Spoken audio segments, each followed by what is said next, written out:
The first time I felt it, the sharp pang in my chest, I tried to ignore it. But denial is a fragile shield. I saw it in her phone, lying there on the kitchen counter, glowing with a message I never wanted to read. "Can't wait to see you tonight, face blowing a kiss." My hand froze mid-motion, brushing past the coffee mug. The words were innocuous in isolation, playful even, but the sender was not me. "Nothing," I said, forcing a smile as she entered the kitchen, humming softly like everything was normal. I could smell the vanilla from the candle she had lit earlier, a comfort I once loved but now felt suffocating. "Morning, honey. You look tired," she said. Sarah, my wife of 8 years. I wanted to tell her what I'd seen, to confront her, but my voice caught in my throat.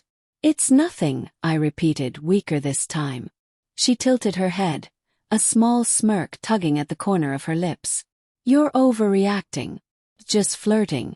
You worry too much." Her words hit like a slap, soft but unmistakable. Flirting. That casual dismissal stung more than any accusation could. I nodded, exhaling slowly. I didn't yell. I didn't storm out.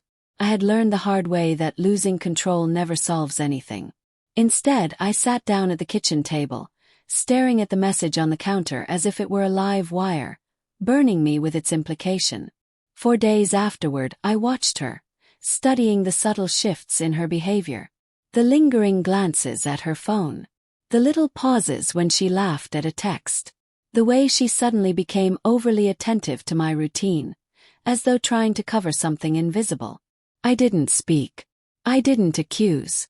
Catalogued. Then one evening everything came crashing down.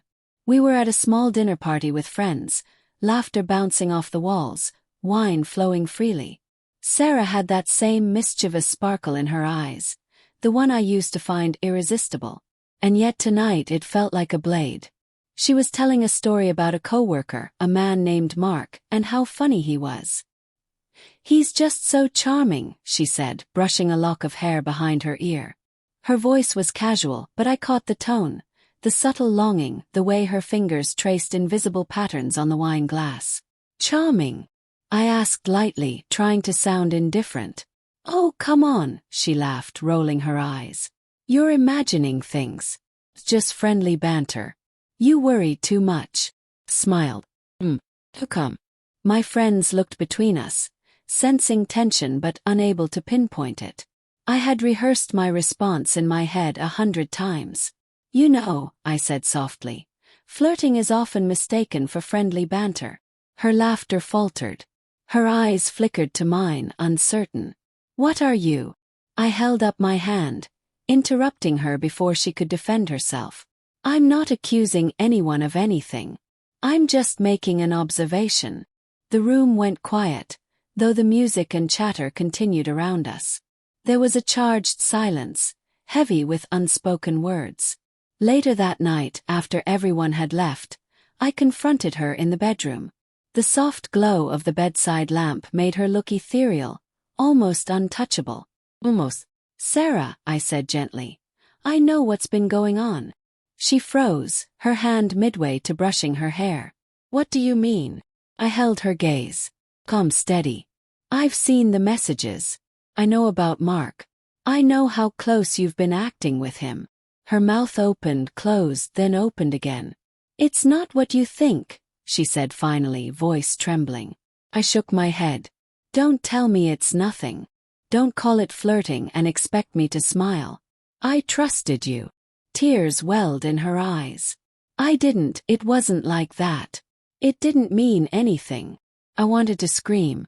I wanted to shatter the fragile world I had built with her. But I stayed silent. I let her words hang in the air like smoke.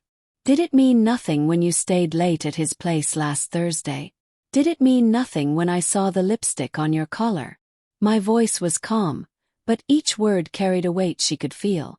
Her face went pale. I save it," I said softly. "I don't want excuses. I want the truth. I deserve the truth." She looked at me broken. I didn't plan for it to happen. Felt lonely. You've been so busy lately and I just... I made a mistake. I closed my eyes, the pain cutting deeper than I imagined possible. The love I had carried for her, the years we had built together, now felt like fragile glass, cracked and sharp. I asked for honesty, I whispered. Not explanations, not justifications. Just honesty. She nodded, tears spilling freely now. I'm sorry. I never wanted to hurt you. Got carried away. I didn't know how to stop. I took a deep breath, feeling the rage, betrayal and heartbreak swirl inside me. And then I said something I hadn't expected. Sarah, you need to understand something. Betrayal isn't just an action. It's a fracture. You can try to glue it, but it never truly heals. You've broken the trust we had, and you have to live with that. Her sobs filled the room. She tried to reach for me, but I stepped back. I didn't hate her. Not entirely. I just felt hollow. In the days that followed, our life became a tense choreography. She tried to apologize, to make amends, but every gesture felt like a reminder of the wound that now existed between us. I loved her, but I couldn't forget. And I couldn't forgive, not yet. One morning, she approached me in the kitchen, her voice barely above a whisper. Do you still love me? I looked at her, really looked at her, the woman who had been my partner, my confidant, my world. And I said, I do. But love isn't always enough.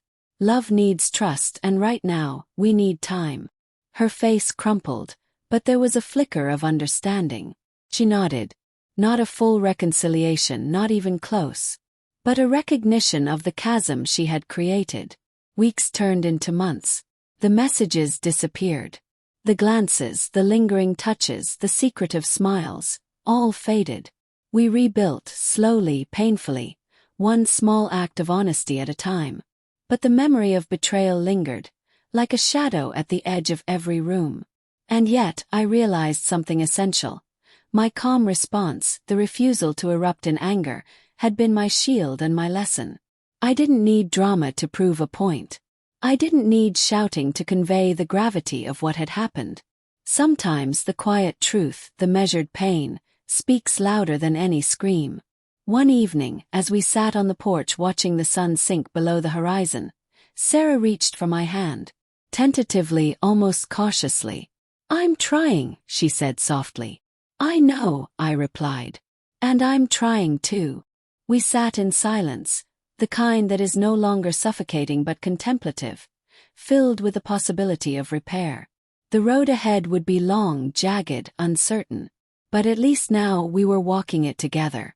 Not as perfect lovers, but as two flawed human beings, scarred yet willing to face the consequences of our choices.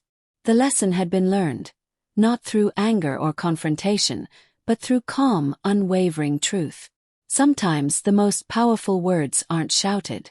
Sometimes they're spoken in a quiet voice that refuses to ignore the betrayal, refuses to accept a casual dismissal, refuses to compromise the gravity of what was broken.